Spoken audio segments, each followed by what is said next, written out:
एक ऐसे वक्त में जब टीवी स्क्रीन पर एक मशहूर फिल्म अभिनेता के बेटे को बेल मिली या नहीं मिली, किस वकील ने उनके लिए क्या दलीलें दी, कौन हंसा कौन रोया, किसने सेल्फी खिंचाई, इस पर बात हो रही है।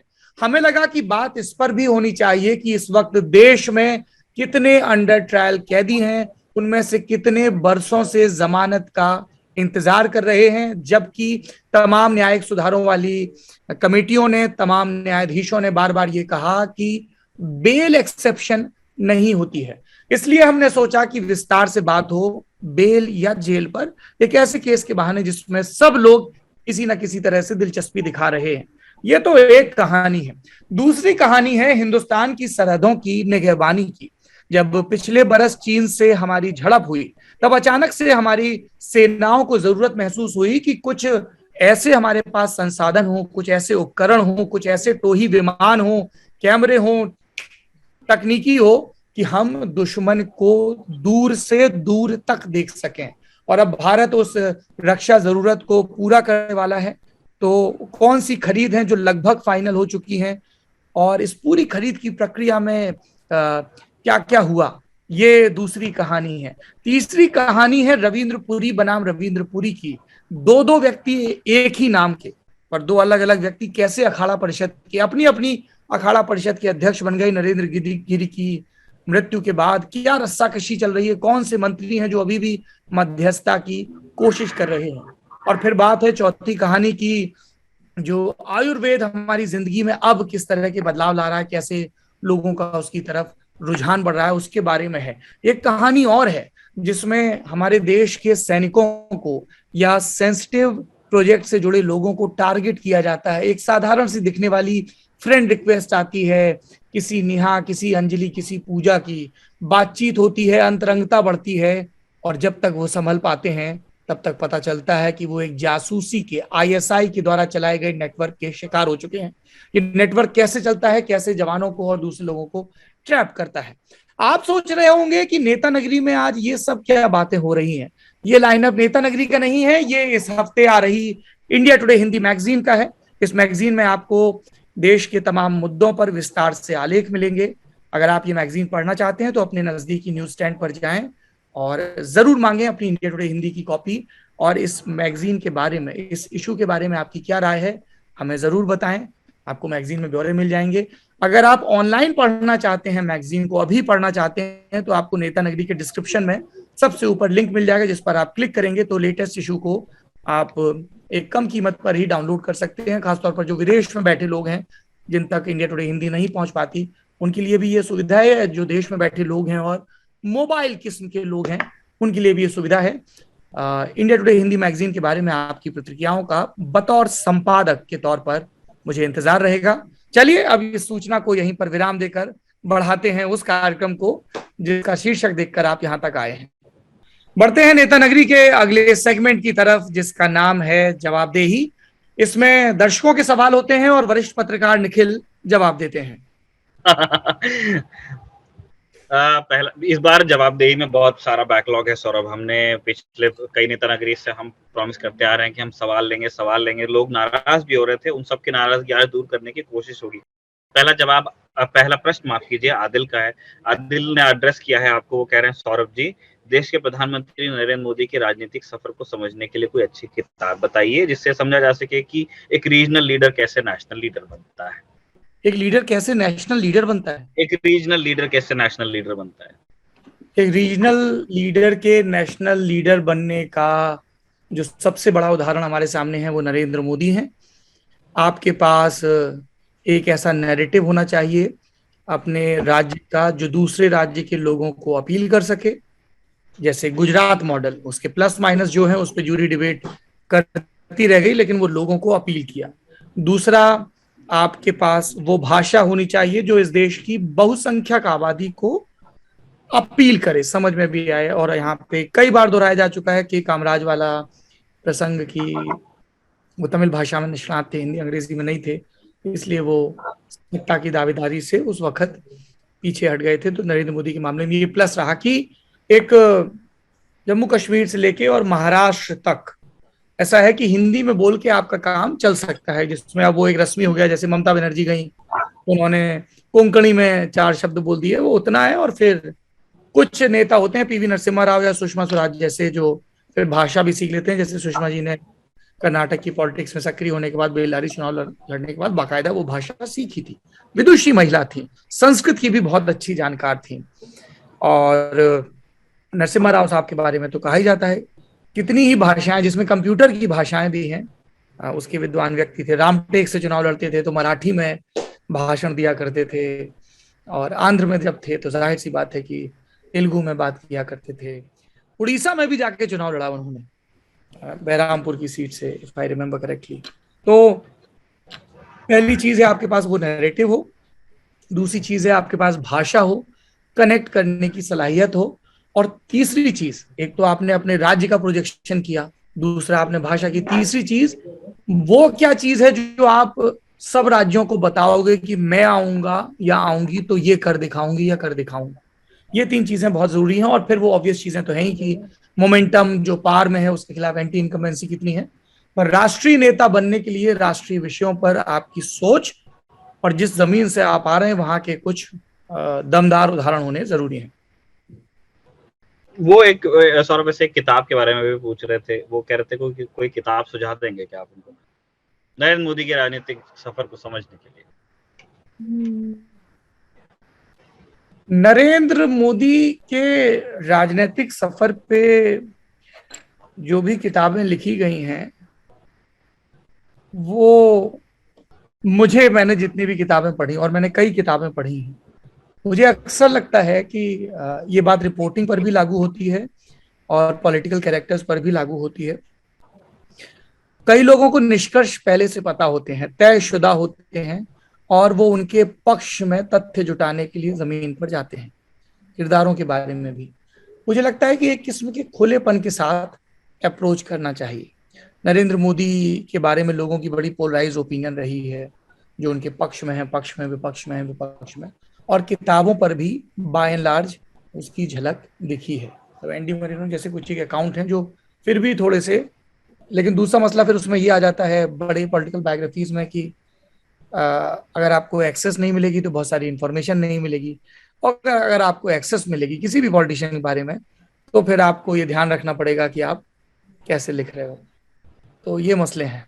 तो मुझे नहीं लगता, मुझे लगता है कि अभी नरेंद्र मोदी का पूरी ईमानदारी के साथ गलत को गलत, उनके जो गलत कृत्य हैं उसको गलत कहने का पॉलिसी के लेवल पे, दूसरे लेवल पे, और सही को सही कहने का, दोनों के लिए ही बड़ा साहस चाहिए।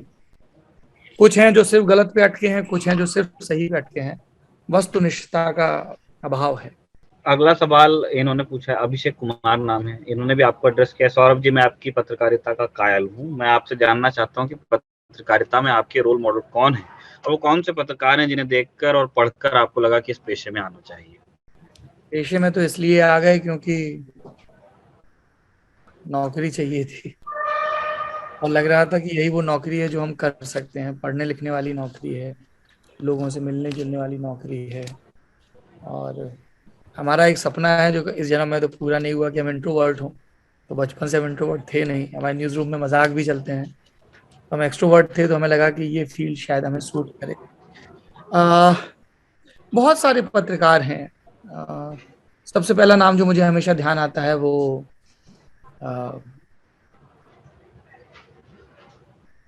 इंडियन एक्सप्रेस के, मतलब वर्ल्ड बैंक की नौकरी की उन्होंने, और उसके बाद वो इंडियन एक्सप्रेस में आए। उनके लिखे पर सरकारें गिरी, और उनकी व्यक्तिगत प्रतिबद्धता की भी खूब चर्चा होती है। कमाल के स्कॉलर भी हैं, बहुत अच्छी अच्छी किताबें लिखी। किसका जिक्र कर रहा हूँ मैं निखिल जी? उनके गोयनका नहीं, गोयनका नहीं, क्या क्या क्या सरनेम है उनके फैमिली का, जो एडिटर हुए थे? रामनाथ गोयनका की बात, अरुण शौरी की बात। और तो अरुण शौरी जैसा लिखते थे वो, जो सुना था उनके बारे में, है ना। और रामनाथ गोयनका, ऑफ कोर्स, रामनाथ गोयनका का इमरजेंसी के दौरान जो रोल रहा, बाद के दौर में भी कई पत्रकार रहे हैं जो बड़ा कमाल का। पी साईनाथ जिस तरीके से एग्रेरियन क्राइसिस पे उन्होंने लगातार लिखा, एक चेतना जागृत की। कई नौजवान पत्रकार हैं जो बहुत अच्छा काम कर रहे हैं, जिनसे मैं बहुत सीखता हूं। अभी आपने नेता नगरी में पुष्यमित्र को देखा, आप इनकी रुक्तापुर किताब पढ़िए, it's a very fine example of good reporting. India today Hindi में मेरे सहयोगी हैं आशुतोष भारद्वाज, उनकी आप द डेथ स्क्रिप्ट पढ़िए, वो आपको बताएगा कि एक रिपोर्टर को किन किन द्वंद्वों से होकर गुजरना पड़ता है मानवीय त्रासदी और करुणा की कहानियों को दर्ज करने के लिए। तो बहुत सारे मेरे वक्त के भी ऐसे रिपोर्टर हैं, संपादक हैं, जिनसे लगातार सीखना होता है। अगला सवाल है योगेंद्र शर्मा का। ये कह रहे हैं अखिलेश यादव ने कानपुर से एक यात्रा शुरू की है, उनके साथ भारी भीड़ भी दिख रही है, तो क्या इस बार का यूपी चुनाव सपा बनाम भाजपा रहेगा या चुनाव में कांग्रेस और बीएसपी का भी कोई रोल रहेगा? नहीं नहीं, ये तो इसको लेके हम लोगों ने पहले भी कई बार चर्चा की है। As of now the election is clearly between BJP and Samajwadi Party. और इसका एक बड़ा छोटा सा आपको इंडिकेटर बता देता हूँ। गौर से ये देखिए कि ज्यादातर जो नेता हैं वो किन दलों में जा रहे हैं अपनी अपनी पार्टियों को छोड़ के, आपको जवाब मिल जाएगा। या तो भाजपा में शामिल हो रहे हैं, जो कि एक 2014 से क्रम चल रहा है, या फिर जो भाजपा में जिनकी पॉलिटिक्स सूट नहीं होती वो सपा में जा रहे हैं। तो अभी तो मुकाबला यही है, कांग्रेस और बसपा मुकाबले में आने की कोशिश कर रहे हैं, पर फिलहाल दिख नहीं रहा है। और जो तो रैलियों की भीड़ है, मैं उस पर बहुत इसलिए नहीं जाता हूँ क्योंकि वो टिकटार्थियों द्वारा जुटाई गई भीड़ होती है, चाहे वो भाजपा की हो, सपा की हो, बसपा की हो। जो चुनावी भीड़ है वो सूचकांक नहीं हो सकता है। तौफीक उमर का सवाल है, उन्होंने पूछा है कि आज की तारीख में क्लाइमेट चेंज एक बड़ा मुद्दा है, देश के लिए नहीं दुनिया भर के लिए, लेकिन कोई इस बारे में बात नहीं करता। मैंने अपने यहाँ किसी नेता को इस बारे में बात करते हुए नहीं देखा, ऐसा क्यों है? अभी सीओपी में गए भी हुए हैं मोदी जी। हाँ, मोदी जी गए हुए हैं और इटली के बाद ग्लासगो जाएंगे, तो वहाँ पे बातचीत करेंगे। G20 में भी इस चीज़ पर चर्चा होगी। देखिए, इसका बड़ा सीधा सा तो बिल्कुल चक्री उदाहरण है, सब चीज़ें एक दूसरे से कनेक्टेड हैं। स्कूलों में पढ़ाया नहीं जाता, पढ़ाया जाता है तो रस्मी तौर पे पढ़ाया जाता है, और हमारी दैनंदिन चिंताओं का ये हिस्सा नहीं है। कुछ वर्गों के बीच लुभावने नारों की तरह है या जेन्युइन कंसर्न्स की तरह है। मास को इसकी फिक्र नहीं। और देखिए, जो एक इंडस्ट्रियल मास होता है ना, या एक लार्ज स्केल पे एग्रीकल्चर मास होता है, उनकी चिंताओं में ये आ भी नहीं सकता। आप एक छोटे किसान को समझाएंगे ना जाके कि पराली मत जलाओ, इससे ये हो जाएगा। हमारी औरैया में बात हुई कुछ किसानों से, तो बोले खाएंगे क्या, वो सब अपने आज को संवारने पर लगे हैं। तो ये पॉलिसी के लेवल पे बड़े चेंज आने होंगे, लेकिन पॉलिसी अक्सर पीपल ड्रिवन होती हैं, या तो वो पीपल प्रेशर या पीपल की भलाई, या तीसरा होता है कि कोई बहुत दूरदर्शी नेता आ जाए और भविष्य की चिंता करे। जैसे जैसे बीरबल ने अकबर को समझाया था, जब उन्होंने एक बूढ़े किसान को अखरोट या आम पता नहीं किस चीज का पौधा लगाते देखा था, वो हंसे, बोले कैसा मूर्ख आदमी है, ये तो खा भी नहीं पाएगा इसके फल। तो बीरबल ने कहा था इसके पुरखों ने भी यही सोचा होता तो हम और आप भी फल नहीं खा पाते। तो कोई ऐसा दूरदर्शी नेता भी होगा जो सख्त फैसले लेगा। पर इसमें फिर वही चीज है ना, देखिए दोनों ही पक्ष होते हैं। कि मैं कई लोगों से बात कर रहा था, मेरी आगरा, लखनऊ, कहाँ पे बात हो रही थी अधिकारियों से, तो वो बोल रहे थे कि एनजीटी के कई ऐसे ब्लैंकेट बैन होते हैं जिसके चक्कर में बड़ी जरूरी चीजें भी नहीं हो पाती हैं। तो हम ये नहीं कह रहे हैं कि आप पर्यावरण की रक्षा के नाम पे बिल्कुल ही अलंबरदारी झोंक लें, लेकिन इस पे लगातार बात भी होनी चाहिए और इम्प्लीमेंटेशन भी होना चाहिए। जैसे लोग बोलते हैं ना कि आप कहते हैं कूड़ा मत फेंको, तो फिर कूड़ेदान रखो, कूड़ेदान रख दिए तो फिर कूड़े का निस्तारण रखो। पूरा आपको वो एक चक्र बनाना होगा।